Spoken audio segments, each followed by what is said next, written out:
The traditional Christian view of demons is that they are disembodied spirits that afflict or possess people. The activity of demons, however, transcends this. Demons can also inhabit buildings, land, or space. Ignorance in this area has led to the uncontrolled activity of these demons. This book by a Kakrabadian titled Squatters will expose you to this truth and give you practical steps you can take to overcome such demons. Get your copy now. You could be living with your enemy. You can order this book through the following means. Place your order on Facebook by posting "Order Squatters" at the comment section or message window. We also deliver worldwide. This message is brought to you by the friends and partners of Kakrabadian. Welcome to Air Power with Kakrabadian, teaching the nations with signs and wonders. Kakra is the senior pastor of the Morning Star Cathedral, Lighthouse Chapel International, Accra, Ghana. Now, today's message. Welcome. Kakra began a series titled Secrets to a Quality Life. Yesterday, he explained that money isn't necessarily a guarantee to a quality life, using the parable of the rich fool. Today, he continues the same point from another biblical perspective. In the Bible, God wrote a letter to 7 churches in the book of Revelations. With each of the 7 churches, he had a message for them. To the church of Smyrna, God said to them, Revelation chapter 2, verse 9, I know thy works, tribulation, and poverty, but thou art rich. This was a church, they felt they had troubles. But God told them, he said, in my sight, you are one of the richest churches on the surface of the earth. Why? Because in heaven's per capita calculation, money is not the main thing. If we don't change our mindset and come to this realization, we will be following the ways of the world. Sometimes acquire a lot of money, but yet still be miserable. Then God sent a message to another church. It was called the Laodicean church. Revelation chapter 3, verse 17. Look at the message. Because thou sayest, this is the church talking, I am rich and increase with goods and have need of nothing. This church said, Lord, check our bank account. I am rich.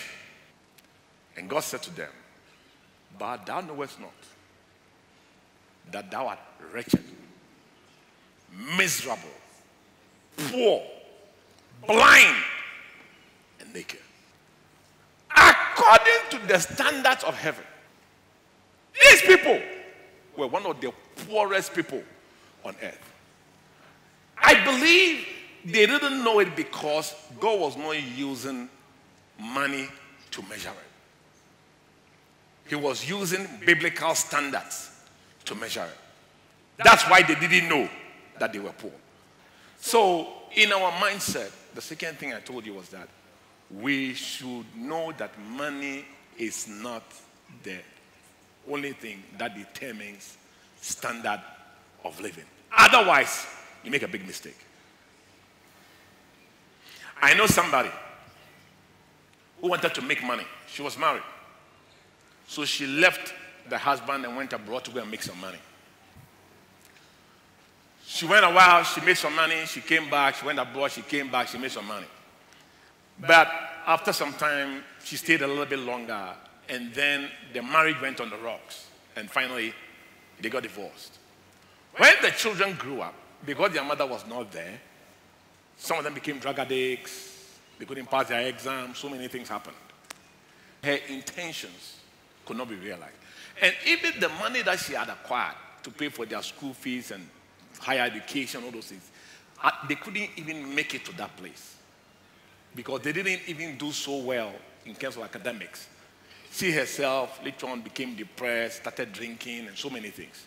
So what caused all this? Simple. When you would think that money is the most important thing in the world, and you will sacrifice everything for it. Look, it can destroy the quality of your life.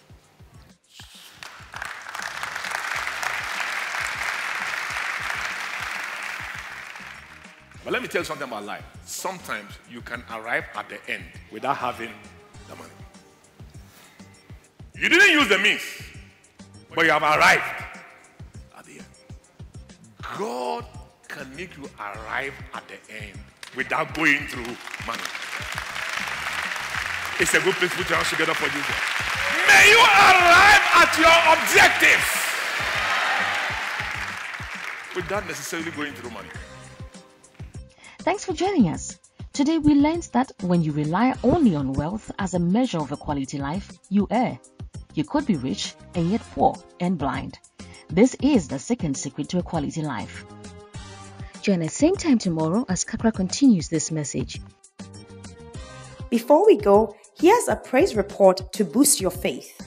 Fluid in kidney vanishes. Hello Kakra, I wrote to you concerning a severe kidney pain I was experiencing. Earlier scans revealed I had some fluid in my kidney.